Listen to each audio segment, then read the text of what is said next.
আসসালামু আলাইকুম। সবাইকে শুভেচ্ছা জানাচ্ছি। মাসুম মাহবুব দেখছেন ওপেন দ্য ইউটিউব চ্যানেল এবং মাসুম মাহবুব ফেসবুক পেজ। পৃথিবীর যে প্রান্ত থেকে যারা দেখছেন সবার জন্য শুভকামনা, ভালোবাসা। দর্শক, বেশ কয়েকটা গুরুত্বপূর্ণ খবর আছে ঝুলিতে।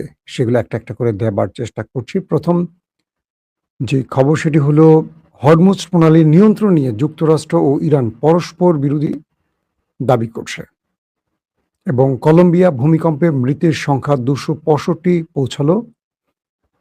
এখনো উদ্ধার কাজ চলছে। আমরা আপনাদেরকে আরো কয়েকটা গুরুত্বপূর্ণ খবর দিতে চাই। তার মধ্যে ইউএস আব্রাহাম লিঙ্কনের বর্ধিত মোতায়েন নিয়ে জবাব চেয়েছে এবার মার্কিন সিনেট। লিবিয়ায় গঠনমূলক ও মধ্যস্থতাকারী ভূমিকা অব্যাহত রাখবে তুরস্ক এবং তুরস্কে ট্রাক বিমান বদলানোর আগে ইরানের হুমকি নিয়ে সিআইএ এর আস্থা কম ছিল। এখানেও একটা দুর্দান্ত প্রতিবেদন তুরস্ক ফাঁস করে দিয়েছে, ইসরায়েলের কাপড় খুলে দিয়েছে। দর্শক, আপনাদেরকে যে বিষয়গুলো আজকে প্রধান আলোচনায় রাখতে চাই তার প্রধান একটি হলো যে ইরান তার প্ল্যান বি প্রকাশ করতে যাচ্ছে, যেটা আমেরিকার বুকে কাঁপন ধরিয়ে দিয়েছে। আর দ্বিতীয়টি হলো ইসরায়েলের যে গোপন পরিকল্পনা সেটা এবার তুরস্ক ফাঁস করে দিয়েছে। তো আসেন আমরা প্রথমে আপনাদেরকে কয়েকটা আজকে ডেইলি ইভেন্ট জানিয়ে নিচ্ছি, তারপর মূল খবরে আসছি। রাষ্ট্রপতি ডোনাল্ড ট্রাম্প আবারও জোর দিয়ে বলেছেন যে হরমুজ প্রণালীর উপর যুক্তরাষ্ট্রের সম্পূর্ণ নিয়ন্ত্রণ রয়েছে, যদিও ইরানের বিরুদ্ধে ক্রমবর্ধমান যুদ্ধের কারণে এই গুরুত্বপূর্ণ জলপথ দিয়ে জাহাজ চলাচল এক সপ্তাহের মধ্যে সর্বনিম্ন পর্যায়ে নেমে এসেছে। পাশাপাশি তেহরান তার অবস্থানে অটল রয়েছে এবং যুক্তরাষ্ট্রের বিরুদ্ধে প্রতিরোধ অব্যাহত রাখার ও সব দাবি পূরণ না হওয়া পর্যন্ত প্রণালীটি বন্ধ রাখার অঙ্গীকার করেছে। গত এক সপ্তাহের বেশি সময়ের মধ্যে ইসরায়েলি সামরিক বাহিনী গাজায় প্রথম বিমান হামলা চালিয়েছে এবং একই সাথে দক্ষিণ লেবাননে বোমা হামলা ও ধ্বংসযজ্ঞ চালাচ্ছে।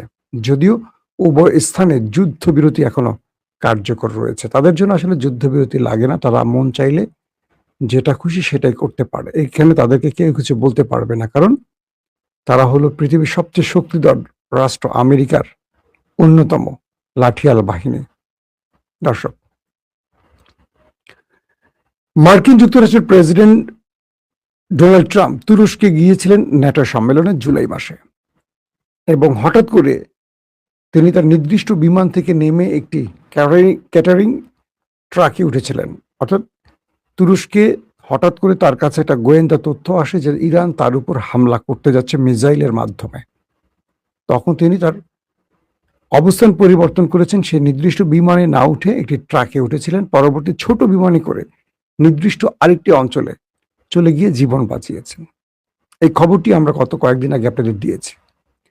এটার মূল ঘটনা এবার ফাঁস করে দিয়েছে রজব তাইয়্যিপ এরদোয়ানের দেশ তুরস্ক।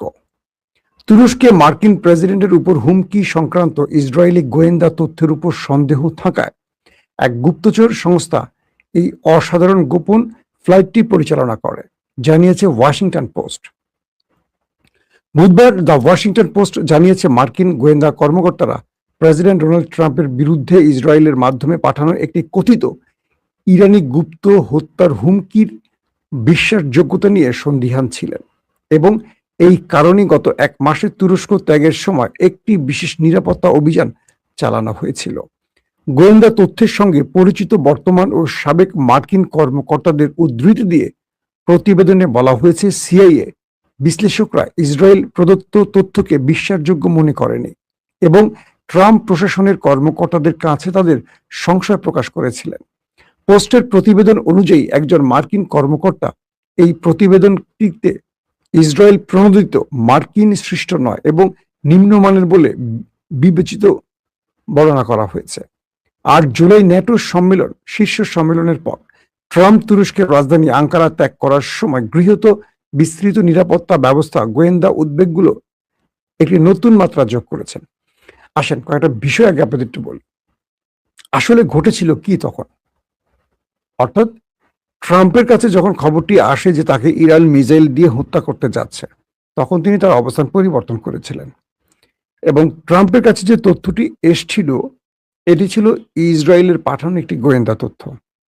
তুরস্ক সেটির সকল আদ্যোপান্ত খুঁজে বের করেছে। তুরস্ক বলছে যে দেশটিতে ন্যাটোর মতো একটি গুরুত্বপূর্ণ সামিট চলছিল এবং তুরস্ক তার সর্বোচ্চ গোয়েন্দা তৎপরতা, নিরাপত্তা বলয় তৈরি করে রেখেছিল বিশ্ব নেতাদের জন্য। সেই স্থানে ইরান কখনো হামলার চিন্তা করার সুযোগ নেই। পাশাপাশি ইরান এই মুহূর্তে, অর্থাৎ ইরান যে সময়টিতে লড়ছে কয়েকটি রাষ্ট্রের সাথে, সেখানে তুরস্কে হামলা করে তুরস্কের আগ্রাসনে বা তুরস্কের টার্গেটে পড়ার কোনো পরিকল্পনা ইরানের ছিল না। কে বলছে? তুরস্ক। এবং এই যে ঘটনাটি ঘটেছে বা বর্ণনা হয়েছে বা ট্রাম্প যা করেছে, এটি ছিল একটি মিথ্যে পরিকল্পনা। অর্থাৎ ইসরায়েল ট্রাম্প যাতে কোনোভাবে তুরস্কে বসে তুরস্কের কোনো স্বার্থ বাস্তবায়ন না করে এবং তুরস্কের সাথে পরিকল্পনা করে ইরানের সাথে কোনো যুদ্ধবিরতি কার্যকর না করে, অর্থাৎ ট্রাম্প যাতে যুদ্ধটা কন্টিনিউ করে, সেই জন্য ট্রাম্পকে এই অতিরিক্ত প্রেশার বা চাপে ফেলতে ইসরায়েলে মিথ্যা তথ্যগুলো প্রচার করেছে বা ট্রাম্পকে বুঝিয়েছে তাদের কাছে গোয়েন্দা তথ্য আছে যে তারা জানে ইরান তাদেরকে হত্যা করতে চায়। তো ইসরায়েল এখানে এক ঢিলে দুটো পাখি মারছে। এক, আমেরিকাকে ইরানের ব্যাপারে আরো ক্ষুব্ধ করছে যাতে আমেরিকা যুদ্ধটা কন্টিনিউ করে। টু, যাতে ট্রাম্প এই যুদ্ধটা বন্ধ করে দিলে ইসরায়েল ট্রাম্পকে হত্যা করতে পারে এবং এর দায় ইরানের ঘাড়ে পড়ে। এটা কিন্তু তুরস্কের গোয়েন্দা তথ্যে চলে আসছে।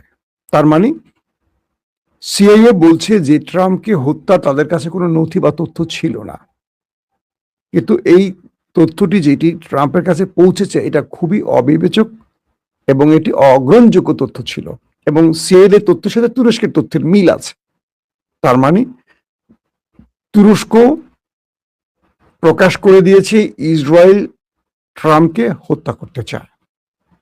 দুটো উপায়। এক, যদি ট্রাম্প মানে যতক্ষণ বা যতদিন ট্রাম্প ইসরায়েলের পরিকল্পনায় থাকবে বা ইসরায়েলের নির্দেশনা অনুসরণ করে এই যুদ্ধটা কন্টিনিউ করবে, ততদিন ইসরায়েল ট্রাম্পকে কিচ্ছু করবে না, বরং তাকে সব রকম পরামর্শ দিয়ে সাহায্য করবে, কারণ তার লাঠিয়াল হিসাবে কাজ করবে ট্রাম্প। যদি ট্রাম্প কোনো কারণে যুদ্ধ থেকে সরে আসে বা এই যুদ্ধ বন্ধ করে দেয়, তাহলে ইসরায়েলের খায়েশ পূরণ হবে না। তাহলে ইসরায়েল ট্রাম্পকে সরিয়ে দিয়ে বিকল্প কোনো প্রেসিডেন্টকে আনবে, জন এফ কেনেডির মতো। তার সাজানো কোনো প্রেসিডেন্ট নেক্সট প্রেসিডেন্ট হবে আমেরিকার, এবং আমেরিকা তার প্রেসিডেন্টকে হত্যার দায় ইরানের উপর বড় যুদ্ধ চাপিয়ে দেবে। তো এই কারণে ইসরায়েল ট্রাম্পকে নিয়ে এই খেলাটা খেলছে। একটা জিনিস বুঝতে হবে, ইরান তুরস্কে তো মারবেই না, আর ইরান এই মুহূর্তে ট্রাম্পকে হত্যা করে তার দেশের মধ্যে বিশাল যুদ্ধ টেনে আনার পলিসিতে নেই। কারণ ইরানের এখন দাবি আদায়ের মূল টার্গেট, কারণ ট্রাম্পকে মেরে দেওয়ার চেয়ে ট্রাম্পের মাধ্যমে দাবিগুলো আদায় ইরানের জন্য সবচেয়ে সহজ পথ। কিন্তু ইসরায়েল যে কাজগুলো করলো, এখন তুরস্ক সেটা ফ্লাশ করে দিয়েছে এবং আমেরিকানরা বুঝতে পারছে যে ইসরায়েল আসলে কোন খেলাটা খেলছে। আসেন 2 নম্বর খবর, ইরানের প্ল্যান বি কি হতে পারে। সাম্প্রতিক সময় টেলিভিশন ইন্টারভিউতে ইরানের একজন সামরিক উপদেষ্টা, আপনারা আমার থাম্বনেলে তার ছবিটা দেখেছেন, তিনি স্পষ্ট করে বলেছেন যে আমাদের প্ল্যান বি আছে। যদি আমেরিকা ইরানে নিউক্লিয়ার অ্যাটাক করে বসে, অর্থাৎ তিনি বলছেন যে আমাদের কাছে তথ্য আছে, আমাদের সাথে যুদ্ধে পেরে না উঠে আমেরিকা ইরানে একটা নিউক্লিয়ার বা পারমাণবিক অ্যাটাকের পরিকল্পনা করছে। তো আমরা যে তথ্যটি পেয়েছি যে ইরানে তারা একটা পারমাণবিক অ্যাটাক করতে পারে, আমেরিকা তাদেরকে আমরা এইটুকু বলে দেই যে সময়টিতে আমেরিকা ইরানে পারমাণবিক অ্যাটাক করবে তার কয়েক ঘন্টা না কয়েক মিনিট পর মার্কিন যুক্তরাষ্ট্রের যে ঘাঁটিগুলো আছে প্রত্যেকটা আমাদের দখলে চলে আসবে। এবং আমরা এইটুকু বলে দিচ্ছি আমেরিকাকে যে মধ্যপ্রাচ্যে থাকা মার্কিন যুক্তরাষ্ট্রের একজন সেনা সদস্য জীবিত আর তার দেশে ফেরত যেতে পারবে না। কে বলছে? ইরানের সামরিক উপদেষ্টা। তিনি আরো বলছেন যে আমরা প্রত্যেকটা মার্কিন ঘাঁটি আমাদের টার্গেট বলয়ে রেখেছি। এখন পর্যন্ত আমরা যা কিছু করেছি, আমেরিকাকে একটা পথ খুলে দিয়েছে যে আমরা আক্রমণ করছি, কিন্তু আমেরিকাকে বোঝাচ্ছি যে তুমি এখান থেকে চলে যাও।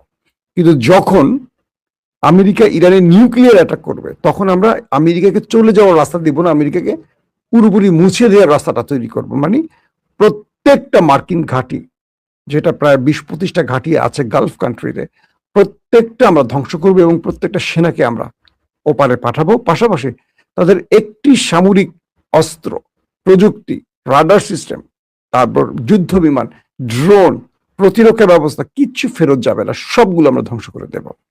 শুধু তাই নয়, স্বয়ং খোদ মার্কিন যুক্তরাষ্ট্রের ভেতরে আমরা অ্যাটাক করব। এটা হলো সবচেয়ে সেন্সিটিভ ওয়ার্ড। আমেরিকার ভেতরে ইরান অ্যাটাক করবে মানে কি? ইরানের কাছে কি সেই প্রযুক্তি আছে? ইরান হয়তোবা সেই ইঙ্গিতটাই দিচ্ছে। তাদের কাছে হয়তো আইসিবিএম পৌঁছে গেছে, ইন্টারকন্টিনেন্টাল ব্যালিস্টিক মিসাইল হয়তোবা ইরান তৈরি করেছে, যেটা আমরা এর আগে দেখেছিলাম। মার্কিন একটি ঘাঁটিকে টার্গেট করেছিল, গাউসিয়া, মনে আছে আপনাদের? যেটা ভারত সাগরের কাছে। তো এখন ডিয়াগো গার্সিয়া যেটাকে বলা হয়। তো এখন যে বিষয়টি তৈরি হলো, এই বক্তব্যে দুটো জিনিস স্পষ্ট করলো ইরান, যে ইরানের কাছে হয়তোবা নিউক্লিয়ার আছে।